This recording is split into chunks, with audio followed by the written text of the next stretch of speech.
Good morning. Good morning. I'm going to give it 1 second for some people to join on this rainy Sunday morning. And hi, Karen. Thanks for joining. In California, we need the rain. Hi, Kara. Thanks for joining. Wonderful. Hello. Great. Well, why don't we get started? So I'm Celeste. I'm an astrologer, coach, and an intuitive. And I'm here to give you some thoughts on this solar eclipse in Sagittarius that's happening tomorrow. There is so much energy in the heavens. Can you feel it? It's kind of intense. It's been kind of an intense week. Hi, Lori. Thanks for joining. So I want to make a few announcements, talk about the moon, and then pick 3 cards to help us surf through this energy of the week. So I am offering a special off on readings. If the coupon code is holiday15. You can find the link in my bio, as well as I have a monthly free Astro Oracle reading, which I give away. So you can sign up for that as well. So today already the sun and the moon are in Sagittarius, and this is what this new moon is about. There's fire in the sky. I mean, it's a lot of energy. Mars is in fire as well. So you may feel this like real need to take action and move forward. Hi, Kim. Good morning. But this is a total solar eclipse. So what that means is that the sun and the moon are standing together, but the moon is in front of, well, it appears like it's in front of the sun, and it blocks the sun's light from Earth for a few minutes. So the ancients feared eclipses. They'd be standing around and all of a sudden the sun was gone, or they could just see a ring around it, and it caused a lot of fear. But eclipses are unpredictable, so you don't know whether it's going to bring good things or not so good things. But I really like this eclipse. I have been feeling it all week, and it's been calling to me. It's squares my Pluto, so it's like stirring up this deep internal feelings of change and regeneration, and I'm loving it. Hi, Glenn. Good morning. So just be prepared. This intense energy, you're probably already feeling it, especially if you have planets in any of the mutable signs of Gemini, Virgo, Sagittarius, or Pisces, or placements. This is probably hitting you more intensely. It's at 23 degrees of Sagittarius. And one thing I like about this eclipse is it's conjunct a fixed star called Ras Agul. And this star is said to have healing properties. Bernadette Brady, who's one of the leading experts on fixed stars, talks about that. As well as I've read that it's about this energy of the doctor taking control of the disease. There's this imagery of snakes in this constellation that I'm not even going to try to pronounce, Ophiuchus or something. Anyway, so I think it's so interesting. So how tomorrow the first COVID vaccines are shipping in the US. I mean, astrology can be so literal at times. And in this eclipse season, it's like the doctor is taking control of the disease. So that's one of the reasons that I think this is so positive. It has this healing property near Ras Agul. And it's Sagittarius, and Sagittarius is a sign that wants us to expand, to have optimism. It's the end of this year that has been unbelievably painful and intense and devastating for so many people. But I feel like this is a bright light that's bringing us forward into the new energies as we move into air. So when there is an eclipse, what that means is that the new moon is within 18 degrees of one of the nodes. And this eclipse is next to the south node Now, it's only 4 degrees away, so that's part of the reason it is so intense and such a, yes, Glenn, it's a big change. And what you will find, a south node is called the cosmic vacuum cleaner. You may have felt something sucked out of your life, like just boom, it's gone. And it can be now, this energy lasts like 6 months, but I was talking to someone who had an ex-boyfriend, all of a sudden just got up and moved to another country, and this eclipse was in her 9th house, which speaks to travel to another country. So that was fascinating.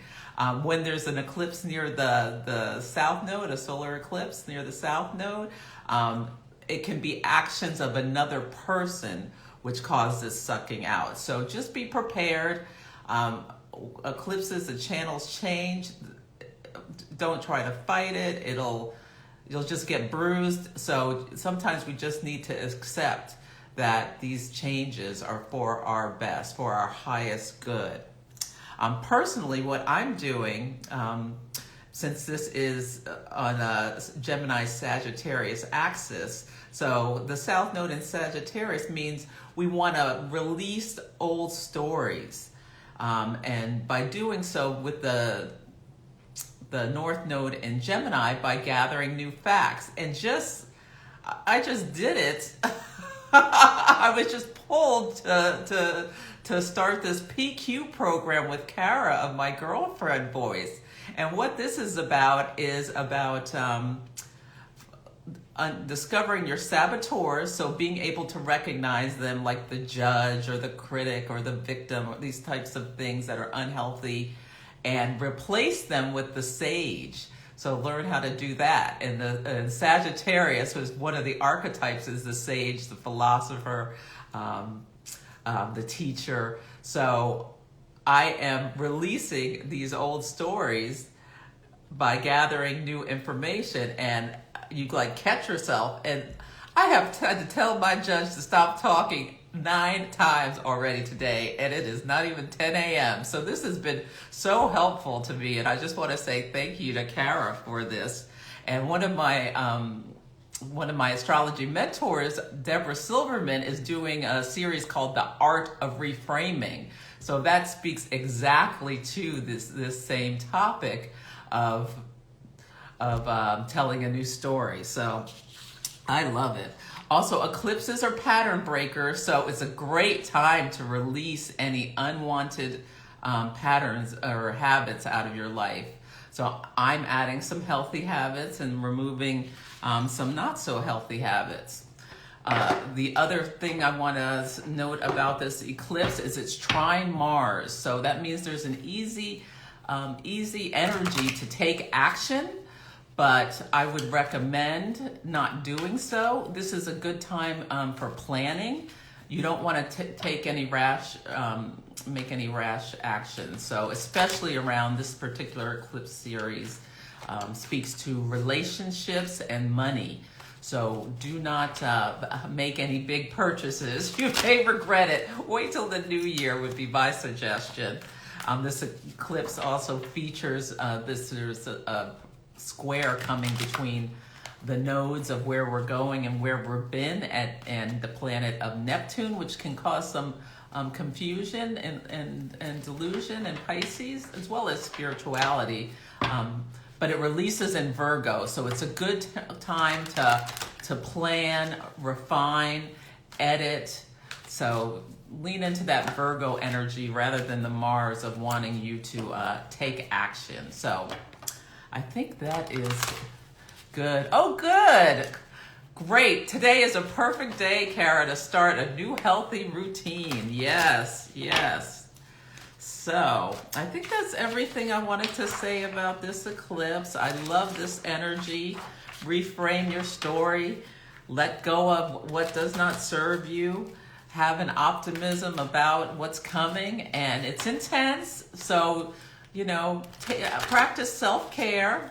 And let me pick 3 cards about how we should move through this intense energy this week. So let's see what they are.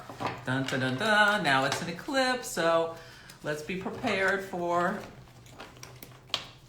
the cards. The karmic release of old stories. Freedom seekers unite. Yes, Glenn. Yeah. Oh, wonderful, Kara. Yes, start to date. Yes, yes, yes, girlfriend. It's fear-free, new life. Fantastic. Okay, well, let's see what 3 cards came up. The first card is serendipity. So, Kara, this may be for you. So, this the picture on this card is a fairy holding a 4-leaf clover. It's about when luck and coincidence come together. It's around synchronicity. So, you receive messages from the heavens that are telling you what to do. So fantastic. The next card is round and round, and it's in the protection position. So when we take actions or move forward, it's about, actually, let me read this, because when it's in the protection, sometimes it's best for me to just read it. We are getting an extra hug from the universe. So remember to keep your eyes open for coincidences. Luck may come this week with serendipity. Don't let it pass you by. The next card, round and round. It's about not repeating lessons, what we don't need to learn.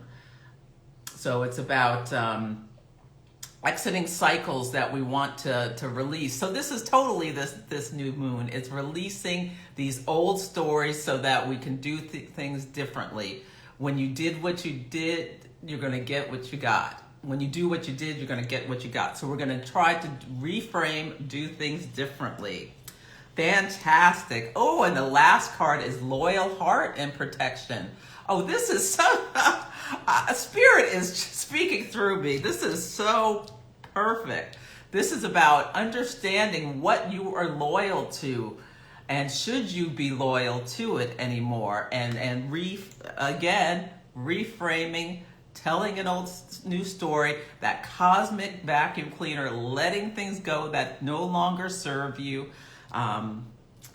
This is just perfect message for this new moon, total solar eclipse in the sign of Sagittarius near the South Node. Yes, Glenn, I think it's a perfect reading too. I should give myself a heart for that one.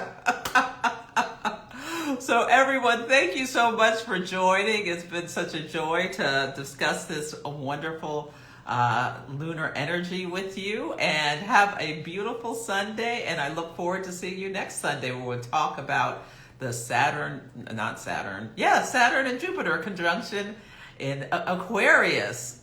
Yeah, fantastic. Thank you so much. Bye. Oh, drop a comment on any topics you'd like to hear me discuss. And book a reading if you want one. Thank you.